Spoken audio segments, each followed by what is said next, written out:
I stood on the lawn, staring at my wedding china scattered across the grass like broken promises. The November wind cut through my coat, sharp and cold, and I couldn't stop shaking. My son's face appeared in the window above, just for a second, before the curtain fell back into place. That's when I knew. Some betrayals don't announce themselves with shouting. They happen quietly, with your own belongings thrown out like trash while you're burying your sister 3 states away. This was my house. The house where I'd raised 3 children. The house where my husband Tom died in my arms 5 years ago.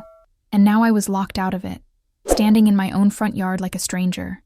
If you're hearing this story, please subscribe to this channel. We're new here, and every day we're bringing you real stories about real people. Stories that matter. Your subscription tells us you care about these moments, the ones that change everything. I'm 67 years old. That means I've lived long enough to know that life doesn't always go the way you plan. Tom and I built a good life together. He worked the ranch his father left him, and I worked as a school librarian for 32 years. We had 3 kids, Robert, my oldest, then Jenny, and finally Marcus. Robert was always the ambitious one, always reaching for something just beyond his grasp. When Tom passed, he left me the ranch, 200 acres of Montana land that had been in his family for 4 generations. It was worth something. Not millions, but enough. Enough that I could live comfortably. Enough that I could help my children when they needed it. I never told Robert about the ranch. Not because I was hiding it, but because it never seemed like the right time. He was busy building his career in real estate, and I didn't want him to see me as a bank. I wanted him to see me as his mother. 2 years ago, Robert married Danielle. She was beautiful, charming, and she had a way of making you feel like you were the most important person in the room, until you weren't. At the wedding, she held my hands and called me Mom. She said she'd always wanted a mother like me. I believed her. God help me, I believed every word. After Tom died, the house felt too big, too empty. When Robert suggested I move in with him and Danielle, it seemed like an answer to a prayer I hadn't known I was praying. "You shouldn't be alone, Mom," he said. His eyes were soft, concerned. "We have plenty of room." So I sold most of my furniture, packed up my life, and moved into their spare bedroom. It was smaller than what I was used to, but it had a window that looked out onto their garden. I could see the roses Danielle had planted. In the evenings, the light would come through at an angle, golden and warm, and I'd think, this is good. This is family. For 6 months, everything seemed fine. I cooked dinners. I helped with the cleaning. I tried not to be in the way. Danielle was often busy with her friends, her shopping trips, her spa days. Robert worked long hours. I told myself I was grateful to be there, grateful not to be alone in that big, empty house where every corner held a memory of Tom. Then my sister Eleanor got sick. Pancreatic cancer. She lived in Ohio, and she needed me. I flew out to be with her, to hold her hand through the treatments, to sit with her in the hospital rooms that smelled like disinfectant and despair. She fought for 3 months. In the end, she died on a Tuesday morning while I was reading to her from the book we'd loved as children. Her hand went slack in mine, and the monitor made that sound, that flat, endless sound that means everything is over. I stayed for the funeral. I stayed to help her husband sort through her things. I stayed because I couldn't bear to leave her behind so quickly. I was gone for 2 weeks total. When I came home, my key didn't work. I stood on the porch, fumbling with the lock, thinking maybe I'd grabbed the wrong key. The afternoon sun was bright, almost blinding, and my hands were shaking from exhaustion and grief. I tried again. Nothing. I knocked, waited, knocked harder. Finally, the door opened, and Danielle stood there, her face unreadable. "Oh," she said, "you're back. Not, 'I'm so sorry about Eleanor.' Not, 'How are you holding up?' Just, 'You're back.' 'My key doesn't work,' I said. She smiled. It wasn't a warm smile. "We changed the locks, for security. Come in, I'll show you something." I followed her inside, my suitcase dragging behind me. The house was different, rearranged. The photos on the wall, my photos, my family, were gone. In their place were modern prints, abstract shapes in black and white. My heart started to race, a strange animal panic rising in my chest. "Where are my things?" I asked. "Outside," Danielle said. "On the lawn. We needed to make some changes." I didn't understand. I walked through the house like I was moving through a dream. My bedroom door was open. Inside, the walls were painted pale yellow. There was a crib in the corner, still in its box. Baby blankets were stacked on the dresser where my mother's jewelry box used to sit. "We're having a baby," Danielle announced. She put her hand on her stomach, which looked flat as ever. "We need a nursery. Your room was the perfect size. But where? Where am I supposed to sleep?" She led me to the utility room off the kitchen. It was barely bigger than a closet. There was a cot set up, a thin blanket folded at the end. The small window was at ground level, looking out onto dirt and the foundation of the house. The air smelled damp, like mold and old concrete. "It's temporary," Danielle said, "just until we figure things out." Robert came home that evening. I waited for him to fix this, to explain that there had been some terrible misunderstanding. He looked tired, defeated. He wouldn't meet my eyes. "Mom, we need to talk," he said. We sat at the kitchen table. Danielle stood behind him, her hand on his shoulder. She was wearing my mother's ring, the sapphire ring Tom had given me when we got engaged, the one that had been in his family for 3 generations. I felt something inside me crack. "This isn't working," Robert said. His voice was flat, rehearsed. "You being here, it's putting a strain on our marriage." "I've tried to stay out of your way," I said. My voice sounded small. "I can do better. It's not about that." He finally looked at me, and I saw something in his eyes I'd never seen before. Distance. Like I was already gone. "We need our space. We're starting a family. You understand?" I wanted to scream. I wanted to grab him by the shoulders and shake him until he saw me. Really saw me. But I just sat there, my hands folded in my lap, and nodded.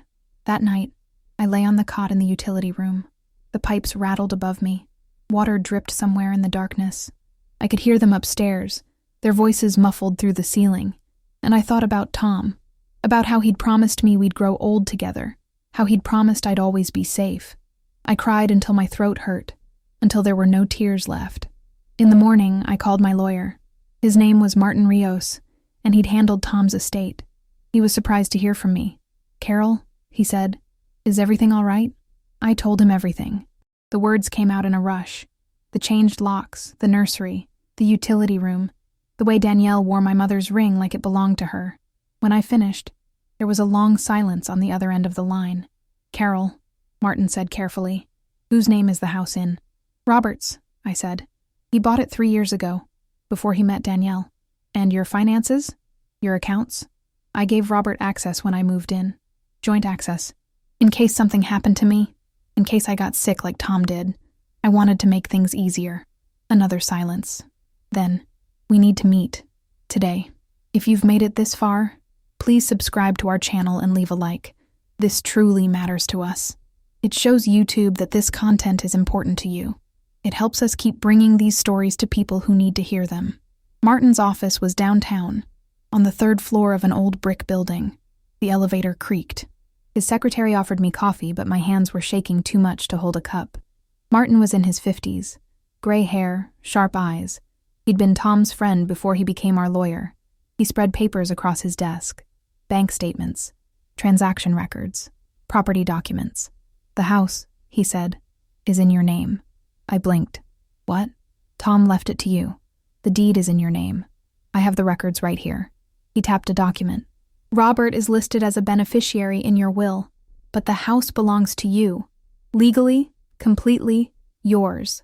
I felt like the floor had dropped out from under me. But Robert said, "I don't know what Robert said, but unless you signed something transferring ownership, that house is yours. Have you signed anything recently?" I shook my head. I couldn't breathe. The room felt too small, too bright. Martin kept going, his voice gentle but firm. "Your savings account. Look at this." He pointed to the statements. There were withdrawals, large ones. Over the past 6 months, someone drained $43,000 from your account. "That's not possible." "Joint account access," Martin said. "Robert could withdraw whenever he wanted. Did you authorize these purchases?" He read from a list. Furniture, jewelry, a car lease, home renovations, designer handbags, trips to Miami and Las Vegas.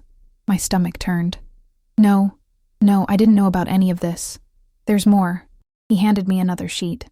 "Some of your furniture, the pieces you put in storage when you moved in with Robert, were sold. Antiques. Your grandmother's dining table, The cabinet Tom refinished, sold online for a fraction of their value. I thought I might be sick. The room was spinning.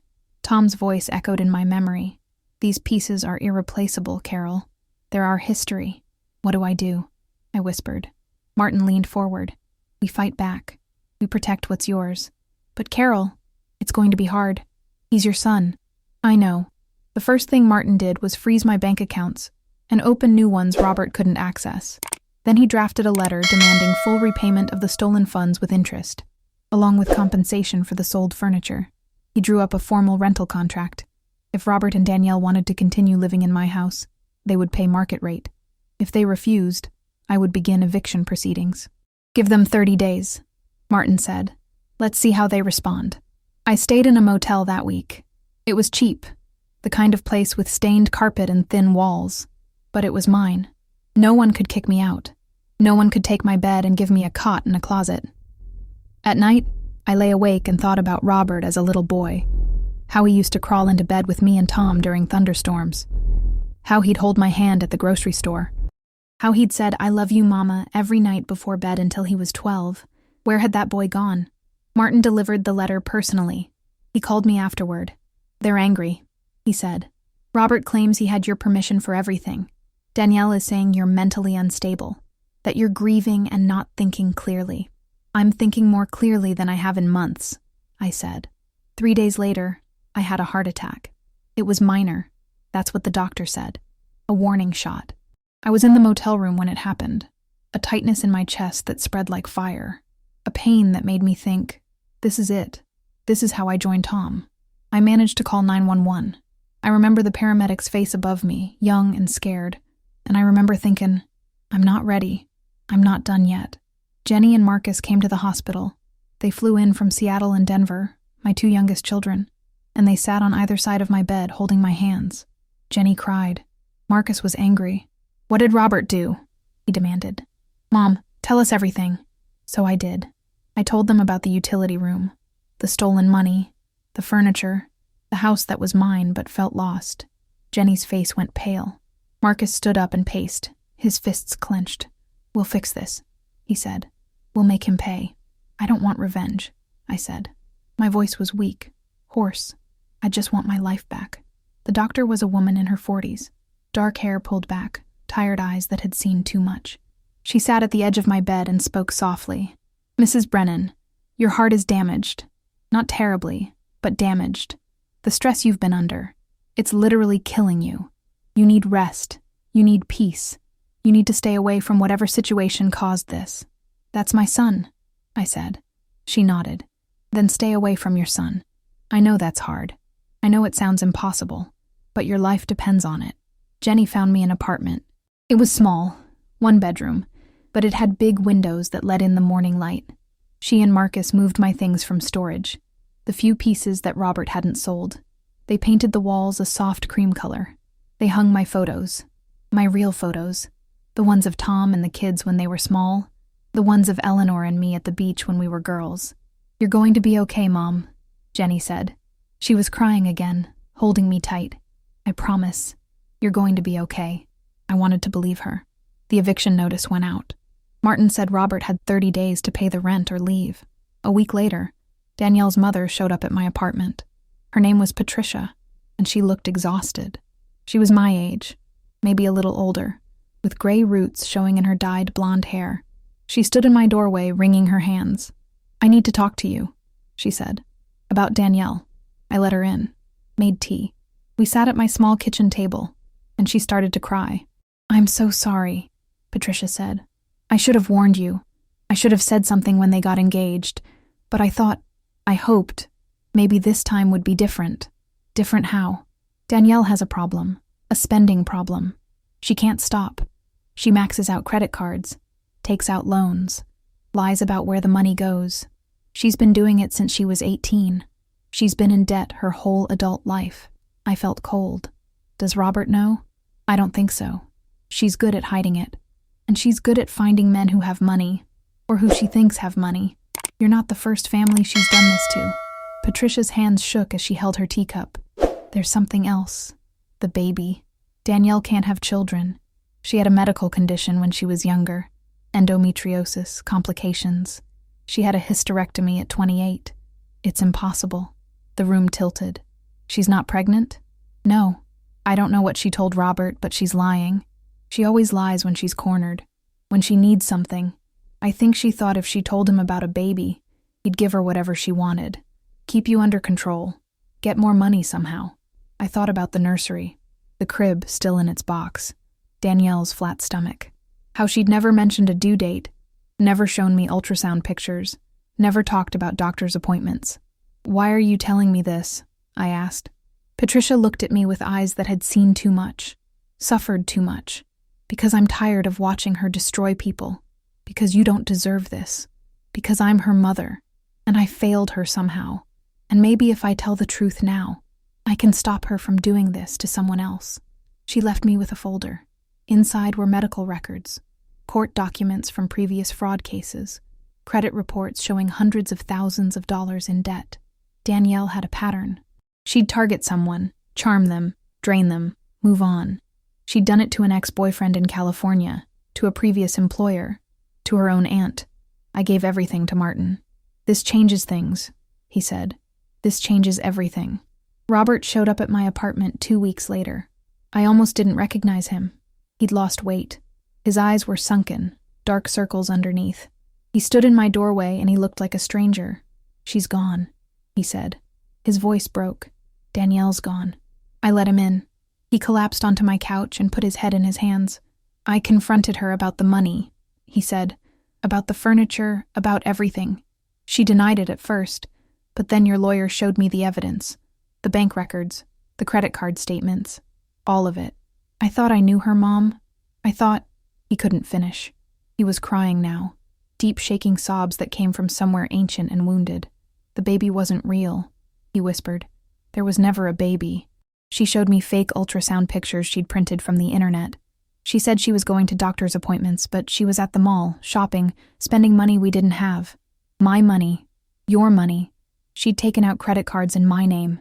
There's so much debt, Mom. So much. I wanted to hate him. I wanted to be angry. To yell. To make him feel even a fraction of the pain I'd felt standing on that lawn with my belongings scattered like trash. But looking at him now, broken and lost, all I felt was tired. Where is she? I asked. I don't know. She packed her things and left. She wouldn't tell me where she was going. He looked up at me, his eyes red and swollen. I'm sorry. I'm so sorry, Mom. I should have listened to you. I should have... Why did you do it? The question came out quiet, but it cut through everything. Why did you let her treat me that way? Robert was quiet for a long time. When he spoke, his voice was barely audible. She said you were trying to control us, that you were too dependent, too needy. She made it sound like letting you stay was charity, like we were doing you a favor. He wiped his eyes. And I believed her. I believed her because it was easier than admitting I'd chosen wrong, that I'd married someone who... He couldn't finish. Someone who didn't love you, I said softly. Someone who only loved what you could give her. He nodded, his face crumpling. I didn't forgive him that day. Forgiveness isn't something you can decide in a moment, not for something that big. But I sat with him, and I listened, and when he left, I told him we'd talk again. That was all I could offer. Martin kept me updated. Danielle had left the state. She'd gone to Arizona, found another target, a divorced man with money. But this time her pattern caught up with her. She tried to forge his signature on a loan application. He caught her. He called the police. She was arrested for fraud. She'll likely do time, Martin told me. Not much, maybe a year or 2, but it's on her record now.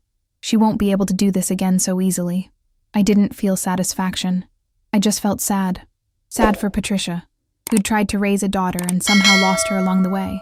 Sad for Robert, who'd believed in love and gotten betrayal.